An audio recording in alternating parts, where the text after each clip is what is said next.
Қайырлы күн ата-аналар, ұстаздар, оқушылар.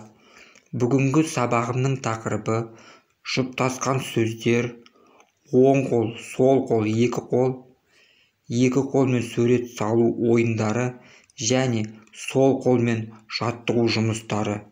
Егер видео сабағым ұнаса, каналға жазылып, лайк басып, комментарий жазыңыздар.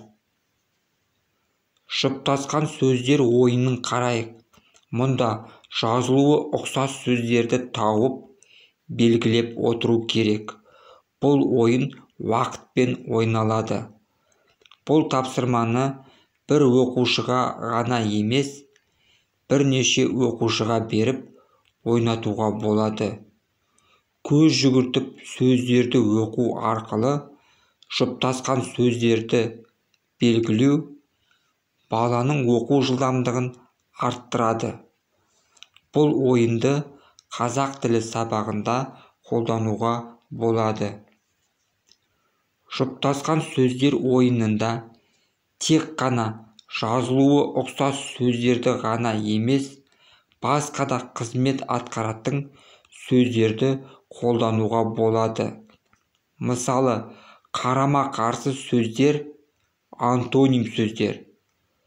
Бұл ойында жұптасқан сөздердің ішінен қарама-қарсы сөздерді табу. Мысалы, үлкен, кіші, биік, аласа. Осы секілді сөздерді тауып, белгілеп отыру керек.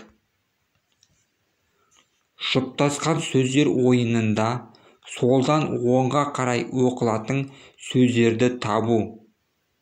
Бұл ойында сөздерді оңнан солға және солдан оңға қарай оқу арқылы жұптасқан сөздерді іздейміз.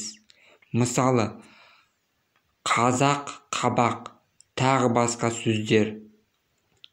Баланың жас ерекшелігіне сай бұл тапсырмаларды күрделі етіп құруға болады.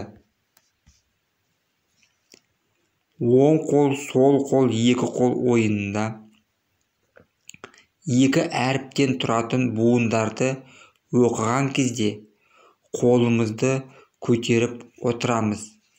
Егер буынды оқыған кезде соңғы әріпі О болса, оң қолды көтереміз. С әріпімен аяқталса, сол қолды көтереміз. Е әріпімен аяқталса, екі қолды көтереміз. Ойынның шарты бойынша буын сөздерді оқыған кезде қолымызды бірден көтеріп отыру керекпіз. Мысалы, то, по, ло буындарды оқығанда соңғы әріпі О болғандықтан оң қолды көтереміз. Екі қолмен сурет салу. Мұнда екі қолмен бір уақытта екі түрлі сурет салу. Мысалы, оң қолмен шаршының суретін салсақ, сол қолмен үш бұрыштың суретін саламыз. Екі қолмен сурет салуда мына суретті салуға болады. Бала бірден екі қолмен әдемі етіп сурет сала алмайды. Ол үшін осы секілді суреттерді салу арқылы қолды жаттықтыру керек. Балалар, сендерге айтарым, осы секілді суреттерді салып көріңдер. Бұл ойынды сурет сабағында қолдануға болады. Сол қолмен жаттығу жұмыстарын қалай жүргізу керек?